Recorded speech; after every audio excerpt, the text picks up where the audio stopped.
if I'm going to win, I've got to go now. So I went out super hard. I got a significant lead on everyone on this day. I'm tearing down the hill. I go right when I'm supposed to go left, and here comes one of the Land Rover Jeeps with one of the race directors. Hey, you went the wrong way, turn back. Well, unbeknownst to me, I ran up on and startled a herd of adult elephants starting to gather steam. I remember the helicopter coming, like kind of swooping down around me.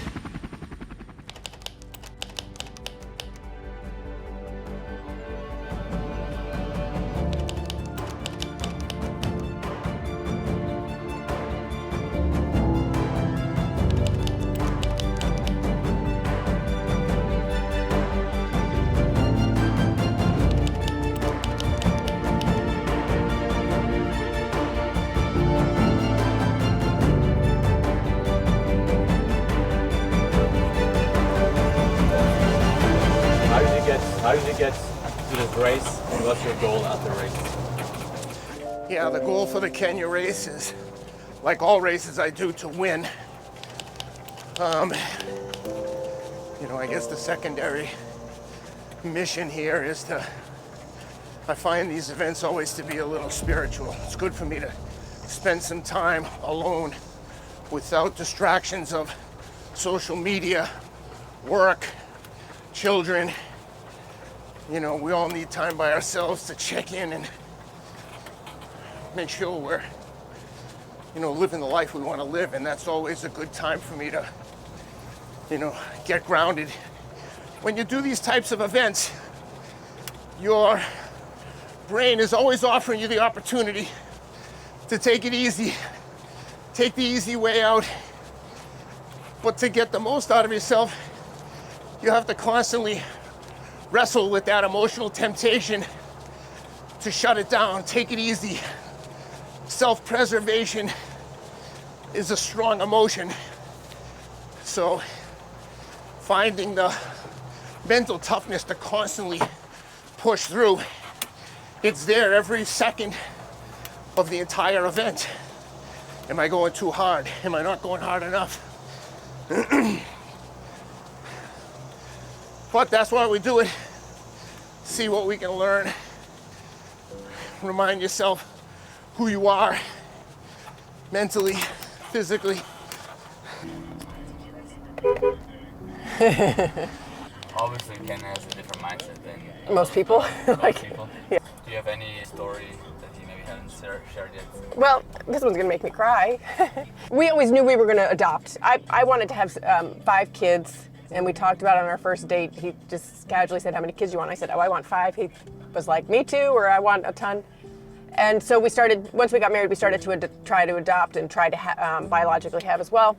And I wasn't getting pregnant. And so that was very hard for me because I was not a young chicken at that time. And I was like, how am I going adoption is a hard road as well, or frustrating sometimes, and roadblocks and things. So it was a very challenging time for me, spiritually and emotionally and everything else. And he was like, he just was super, super positive and was like very supportive and just sort of like, this is going to happen. There was and I remember being like, you can't predict that. He's like, no, it is. It's going to be, whether we adopt 5 children, he was like, there is no question in my mind, Shelby. You're wasting a lot of tears. He didn't say that in a mean way or anything like that, but he was like, this is going to be fixed. This is all going to work out. Trust me. And it did. We have 4. I didn't get the 5th, but that was not for lack of trying. That was through adoption. We didn't get a 5th one. It was not a good situation, but I got 4 wonderful children, and he all along just said, he faces everything. Like, this is going to happen. This is, don't you worry about it. And he was just supportive and kind of a light in sort of my darkness of it. So.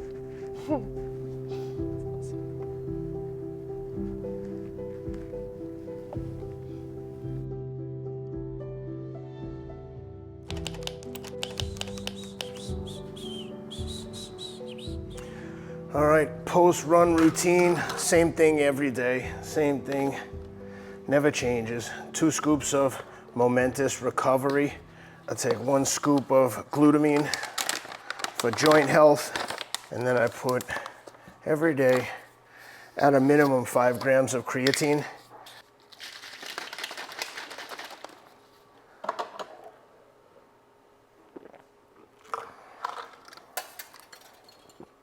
That's it. Same thing every day. Your nutrition is, I think, as important, if not more important, than your training, because you can't out-train a bad diet.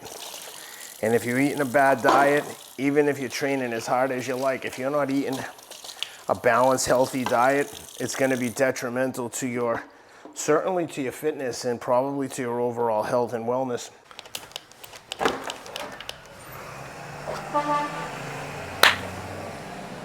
What's up, girl? Hi, Dad. What's up? Where's your big bro? Oh, baby bro, baby bro. Oh yeah, football today. Welcome home. Oh dang, you got your North Face bag? Yeah. Pretty fancy. These kids, man. How was school, my dude? Good. My baby boy. Oh, my babyest boy. How you doing, buddy? Good. Missed you.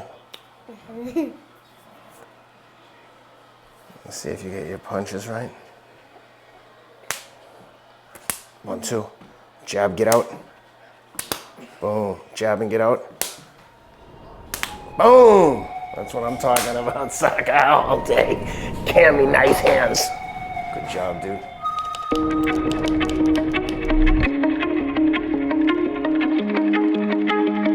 Jackie's first tackle football game. Let's go, Woodland Warriors. Rah. You ready? Football fans, we have an exciting matchup.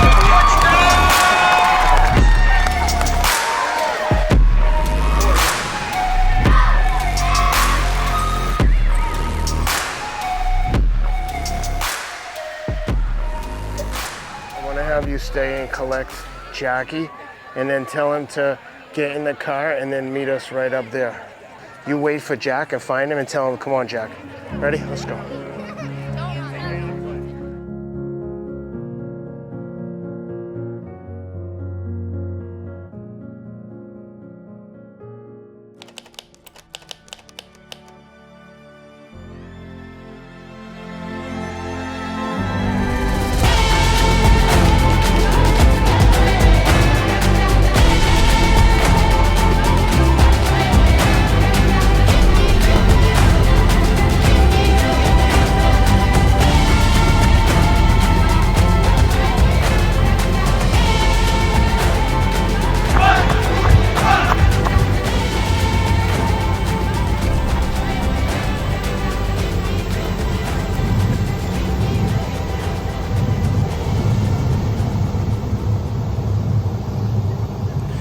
All right, day 1 for Rangers in Kenya. Super anxious and nervous to get started, but like all these events, the physical suffering is not nearly as bad as the emotional toll and the loneliness. Missing my family, missing my kids. But that's why we do it, to remind us how good we have it at home. That's it, we're ready to go, starting in 10 minutes. See you guys after stage 1. We'll try and get some content during the stage, but let's see how competitive it is. Boom. Within the first, 5 or 10 minutes, you can usually tell who's who and who's going to be competitive and who is going to pose like the biggest challenge. And right from the jump, we took it out very hard. Me and a Taiwanese kid called Tommy Chen, who was just superstar athlete. Yeah, Taiwan's out here. This guy Tommy's too strong. We got right into the mountains. Within the first 15 miles, we were into some serious climbing. Tommy and I were off the front. At some point, we were walking, running, alternating on the really steep climbs.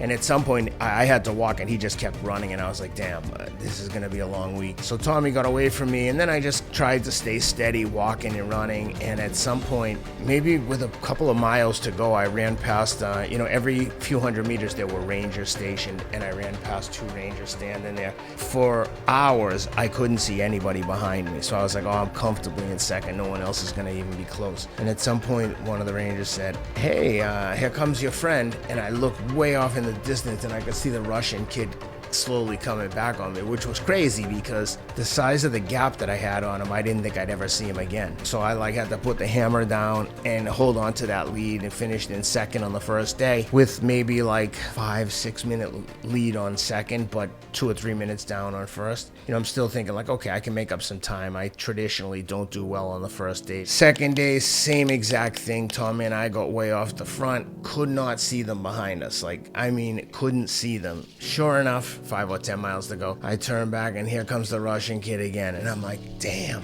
how is this guy being so disciplined to let this gap open so greatly and then close it so quickly? And sure enough, I could see him coming again, and again I started sprinting for the last, call it 3 to 4 miles. Again, came in second and had a 10-minute lead going into day 3, and I lost a few more minutes to Tommy. The second night there was beautiful campsite out in a big grassy field. Just gorgeous views all day long. Could see some rhinos. That part was really cool. The Kenyans who were working at the camp were incredibly friendly. By day 2, it was obvious that it was just me, Tommy, and the Russian kid that were competing for the win. But that certainly isn't the emphasis for a lot of people that come to these races. It's much more about the adventure of it all, completing the job, which is admirable for anyone. I mean, everyone's on their own journey. I don't profess to have all the answers. It's just that my journey is to try to compete and be the best that I can be, not just finish. After day 2, going into day 3, like, I tend to get stronger as these races go along, while at the same time I really liked Tommy and I was enjoying competing against and with him. You know, part of me was like, okay, all he has to do is make one mistake and I could put a ton of time on him. I'm still very much in the hunt to win. Stage 3 kicked off. Tommy and I opened up a huge gap, couldn't see anyone behind us, and then in the course of like a couple miles, I went from not being able to see the Russian kid to having him like basically be right on top of us. And then we put the hammer down and looked back and he was gone again, and it just didn't make any sense. It was just the strangest thing. Towards the end, we went through a huge muddy river, and there was only one way across, that was through. All of our shoes got filled with sand and dirt and everything from being like ankle deep in the mud in the waist deep water. So we came to a fork in the road and there were rangers standing there. We went the wrong way, and they certainly didn't tell us you're going the wrong way. And as we're running, of course, down the mountain, me and Tommy Chen, I'm like, I don't see any lime. I think we're going the wrong way. And we're like, okay, let's go another 100 yards if we don't see anything. So sure enough, we turn around, and as we turn around, again, just like a dramatic movie, up on the ridge where we made the wrong turn, I see the Russian kid, and he sees us and knows that we're going the wrong way. Instead of waiting for us or even trying to alert us to the fact that we went the wrong way, he takes off like a bat out of hell in the right direction. Now I'm like furious. So at this point, we were basically tied for second, give or take a minute, and Tommy had a pretty significant lead. Tommy won the stage again. Day 3 in the books. Shit the bed today. Took a wrong turn with about 4 kilometers, about 2.5 miles to go, completely bonked. Started walking, running. Finished third. Me the second or third overall, but man, what a piece of shit day. Saw a bunch of animals and stuff, but man, I was in the hurt locker most of the day. Tommy Chen from Taiwan continues to lead the way. Dude is a class athlete, just killing me. But 2 more days to go. We'll get him. Day 4, I got a significant lead on everyone on this day. I was like, you know what? If I'm going to win, I've got to go now. So I went out super hard. I had a really significant lead, and I come out of one of the aid stations and I'm tearing down the hill. I go right when I'm supposed to go left, or maybe like 1.5 miles before I realize like, oh shit, I haven't seen any line markings. And sure enough, I turn around and here comes one of the Land Rover Jeeps with one of the race directors in the Jeep, you know, trying to get my attention, say, hey, you went the wrong way, turn back. As we're going through, the Rangers are up ahead of the race, kind of trying to clear the course of any, like, in particular elephants, and like trying to like move them off the course. Well, when I made the wrong turn, no one else had been down the way that I was going. Well, unbeknownst to me, I ran up on and startled a herd of adult elephants, and I remember the helicopter coming, like kind of swooping down around me, but that wasn't too uncommon as they were on the course the whole time, you know, just basically watching the race. Well, when I get back to the camp, Chris King says to me like, oh man, you have no idea how close you came to dying. I was like, yeah man, I was struggling out there at the end. And he's like, no, you ran up. When you made the wrong turn, you startled a herd of elephants and they started moving towards you. He goes, they were less than 50 meters from you and starting to like gather steam. And the helicopter came in and like swooped down and like kind of deterred them away from you. I was like, wow. And he's like, no, I'm not trying to be funny. I'm serious. Like, that was incredibly dangerous. After stage 4, we were in a really nice camp just outside a local school. They must have been given instructions not to come into the campsite. But of course, as soon as I saw the kids, I was like waving them in, giving them treats. That was one of the highlights of the whole trip, is being able to talk to the local school kids. Incredibly friendly. They had a lot of questions about the U.S. England, Australia, Canada. No, North Korea. No one goes from North Korea. Canada. A-I-W. Thailand. T-A-I-W. Taiwan. Where you think I'm from? Japan. No, from U.S. So going into the last day, I was down pretty significantly. At this point, I was just trying to limit the damage, and I was going to give it one more try to take it out hard and see if I couldn't make something happen and hope someone maybe had a bad day. And that's what I did. I took it out incredibly hard, and very quickly it became evident and obvious to me that this wasn't going to be the day that I blow the race open. It was just into a ferocious headwind, and as we were getting close to the end of the race, there was a ton of land road traffic, and every time they'd come by us while we're racing, they would then kick up an absolute dust storm combined with the wind, and it was just like getting sandblasted for 4 or 5 hours. I'm walking and running, and again, it's flat. You can imagine the state I'm in if I'm walking in the flat sections. I was just absolutely destroyed. Completely falling apart. Windy as all hell. Coming across the plains, cool view of Mount Kenya. But it is hot and super windy, and I am fucked. But 6 miles to go. Trying to lower my heart rate and just keep moving steady. Key is keep moving. Because I hadn't run a lot with my backpack, my entire back looked like, I had leprosy. I had a heat rash, which causes blisters and bubbling and bumps. Oh, it was so incredibly itchy. Plus it was all torn open from chafing, and very quickly Tommy Chen and the Russian kid got off the front to the point where I couldn't see them anymore. But at this point, I was like just hanging on for dear life. I just wanted this to be done. When I was saying, maybe someone will have a bad day. Unfortunately, it was me who had the bad day on that final stage. Tommy and the Russian kid ended up finishing together on that stage 5. I was probably an hour behind them, but I was never so happy to finish a race in my life.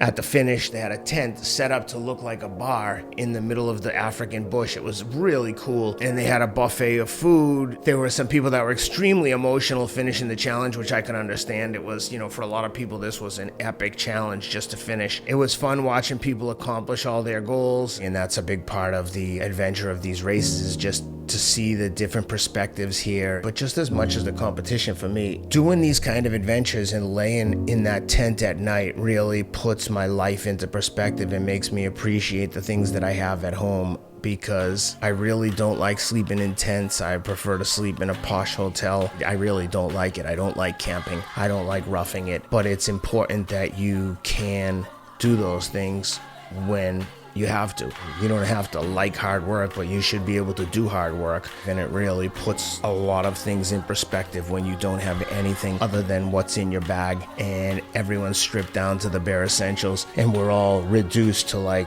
who we are.